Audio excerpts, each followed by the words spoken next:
آتی ہیں. حضرت عیسیٰ کی پیدائش کو لے کر مثال کے طور پر بہت اچھی باتیں لکھی ہوئی ہیں، جیسا کہ سورہ عمران کی 45 نمبر آیت کا ذکر کیا میں نے پہلے. تو وہاں پر لکھا ہے کہ فرشتے حضرت مریم کو اس چیز کی خوشخبری دینے آئے کہ حضرت عیسیٰ پیدا ہونے والے ہیں.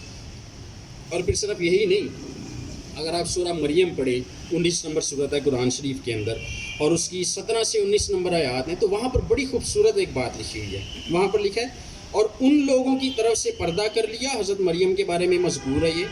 پھر ہم نے اس کے پاس اپنی روح بھیجی، روح کو بھیجا، پس وہ اس کے سامنے پورا آدمی بن کر ظاہر ہوا. حضرت مریم کے پاس پہلے اللہ تعالیٰ نے اپنے فرشتوں کو بھیجا، پھر یہاں پر لکھا روح کو بھیجا، جس کا فتح الحمید کے ترجمہ میں آگے بریکٹ میں لکھا ہے کہ وہ جبرائیل علیہ السلام تھے. اور پھر آگے لکھا ہوا ہے، یہ کہنے لگی حضرت مریم، یہ کہنے لگی میں تجھ سے رحمان کی پناہ مانگتی ہوں اگر تو کچھ بھی اللہ سے ڈرنے والا ہے. آگے سے اللہ کی روح کا کیا جواب تھا، لکھا اس نے جواب دیا کہ میں تو اللہ کا بھیجا ہوا قاصد ہوں، تجھے ایک پاکیزہ لڑکا دینے آیا ہوں.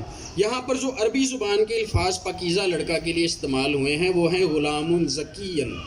تو زکین جو لفظ ہے یہ زکا سے نکلا ہے، جو لغت کے مطابق جس کا مطلب ہے پاک ستھرا، گناہ سے مبرہ، جس کی ذات گناہ سے واقف نہ ہو.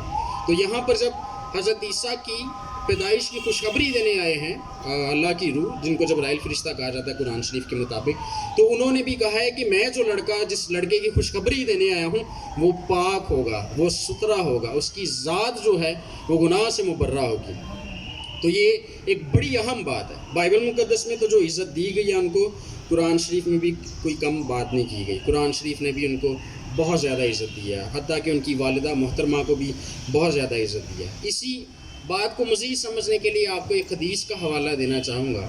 صحیح بخاری جلد نمبر 2 کتاب الانبیاء حدیث نمبر 3431 میں لکھا ہوا ہے، میں نے رسول اللہ سے سنا، آپ نے فرمایا ہر ایک بنی آدم جب پیدا ہوتا ہے تو پیدائش کے وقت شیطان اسے چھوتا ہے اور بچہ شیطان کے چھونے سے زور سے چیختا ہے، سوائے مریم اور ان کے بیٹے عیسیٰ علیہ السلام کے. پھر ابو ہریرہ نے بیان کیا کہ اس کی وجہ مریم علیہ السلام کی والدہ کی دعا ہے کہ اے اللہ میں اسے یعنی مریم کو اور اس کی اولاد کو شیطان رجیم سے تیری پناہ میں دیتی ہوں.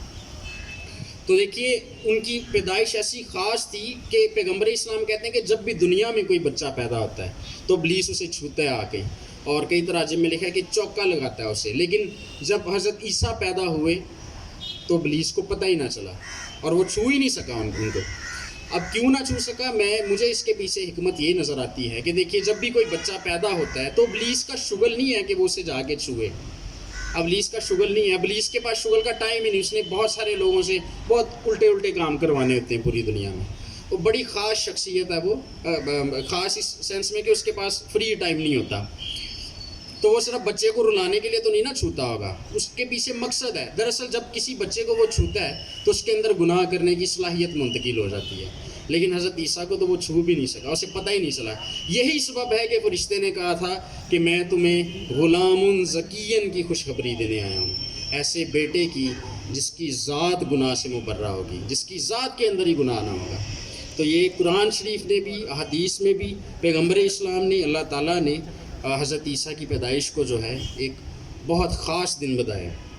اسی طرح سے اگر آپ سورہ مریم 19 نمبر صورت اس کی 33 اور 34 نمبر کا آیت کا مطالعہ کریں تو وہاں پر لکھا اور مجھ پر، یہ اس وقت کی بات ہے جب حضرت عیسیٰ پیدا ہوئے تھے، اس دنیا میں آئے تھے، اور لکھا مجھ پر. اب ہوا کیا تھا کہ جب حضرت مریم قرآن شریف کے مطابق اپنی قوم کے پاس آئیں حضرت عیسیٰ کے پیدا ہونے کے بعد، تو قوم والے جو تھے وہ تہمت لگانے لگے. انہوں نے کہا کہ یہ آپ نے کیا کر دیا، آپ کا تو باپ بڑا نیک آدمی تھا، آپ کا تو بھائی بڑا نیک آدمی تھا، آپ نے یہ کیا کر دیا. اس وقت حضرت مریم جو ہیں انہوں نے بچے کی طرف یعنی کہ حضرت عیسیٰ کی طرف اشارہ کیا، اور پھر حضرت عیسیٰ بولے. اور جب وہ بولے تو انہوں نے جو باتیں کہیں ان میں سے 33 آیت میں یہ بات کہی، اور مجھ پر میری پیدائش کے دن اور میری موت کے دن اور جس دن کے میں دوبارہ زندہ کیا جاؤں گا سلام ہی سلام ہے. یعنی کہ جس دن میں پیدا ہوا، جس دن مروں گا، جس دن زندہ کر کے اٹھایا جاؤں گا، ان دنوں پر سلام ہی سلام ہے. تو جس دن میں پیدا ہوا ان کی پیدائش کا دن یعنی کہ کرسمس جو ہم مسیحی مناتے ہیں، جس دن میں مروں گا یعنی کہ گڈ فرائیڈے جو ہم مسیحی مناتے ہیں، جس دن میں زندہ کر کے اٹھایا جاؤں گا ایسٹر یعنی کہ جو ہم مسیحی مناتے ہیں. تو یہاں پر وہ خود اپنے منہ مبارک سے کہہ رہے ہیں کہ ان تینوں دنوں پر سلامتی ہے.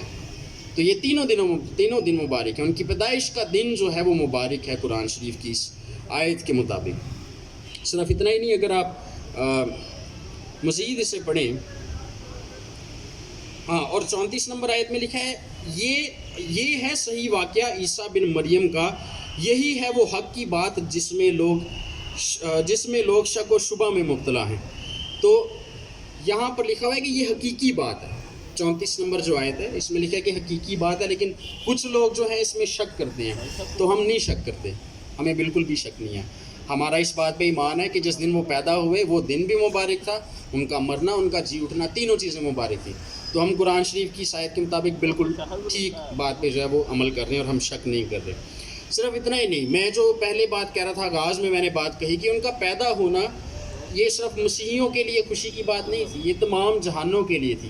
یہ مجھے کس طرح سے پتہ چلتا ہے، مجھے کہاں سے انفارمیشن ملی؟ یہ قرآن شریف سے ملی. اگر آپ سورہ انبیاء اس کی 91 نمبر آیت کی تلاوت فرمائیں تو وہاں پر لکھا ہوا ہے، اور وہ پاک دامن بی بی جس نے اپنی عصمت کی حفاظت کی، ہم نے اس کے اندر اپنی روح پھونک دی اور خود انہیں اور ان کے لڑکے کو تمام جہانوں کے لیے نشانی بنا دیا. کس کے لیے؟ صرف مسیحیوں کے لیے، صرف مسلمان دوستوں کے لیے نہیں، تمام جہانوں کے لیے ان کی پیدائش کو اللہ نے، ان کی ذات کو ایک نشانی بنا دیا. تو قرآن شریف نے، احادیث میں اللہ تعالیٰ نے، پیغمبر اسلام نے حضرت عیسیٰ کی پیدائش کا بہت خاص چرچا کیا ہے، اور ان کی پیدائش کو مبارک کہا گیا ہے. یہ وہ پیدائش تھی جس کی خوشخبری حضرت جبریل اور ان کے ساتھ باقی فرشتے جو ہے وہ دینے کے لیے آئے. تو آج ہمیں بھی اس دن کو منانا چاہیے اور پوری خوشی سے منانا چاہیے، چاہے ہمارا تعلق مسیحیت سے ہے، چاہے ہمارا تعلق اسلام سے ہے. تو مجھے تو اسلامی تعلیمات بھی جو ہیں اس ضمن میں مسیحی تعلیمات کے حق میں ملتی ہیں، مجھے کوئی اختلاف یہاں پہ نظر نہیں آتا. اور اس لیے میں سمجھتا ہوں کہ ہمارے مسلمان بھائیوں کے ساتھ بھی ہمیں اس خوشی کو سیلیبریٹ کرنا چاہیے. اگر آپ ایک دوسرے کے گھروں میں کیکس دیتے ہیں، اپنے کرسچن دوستوں کو انوائٹ کرتے ہیں، کرسچنوں کے لیے بات کر رہا ہوں میں، تو آپ ضرور اپنے مسلمان دوستوں کو بھی انوائٹ کریں اور ایکسپلین کریں ان کو کہ جو چیزیں آپ سیلیبریٹ کرتے ہیں، جو سیلیبریشنز کا حصہ ہیں، وہ کیوں ہیں. اور اچھے کیک آپ خود کھاتے ہیں تو آپ ضرور ہے کہ اپنے مسلمان دوستوں کو بھی وہ کیکس کھلائیں، اور سب جو ہے وہ خوشی سے اس تہوار کو منائیں. تو بہت شکریہ بھائی سیم اور آپ کی ساری کابینہ کا، جنہوں نے مجھے دعوت دی کہ یہ باتیں آپ کے درمیان جو ہے ان کو شیئر کر سکوں. اگرچہ باتیں بہت زیادہ تھیں، لیکن ایک اختصار سے جو کچھ میں بیان کر سکتا تھا اسے کیا. بہت شکریہ. خدا آپ سب کو برکت دے.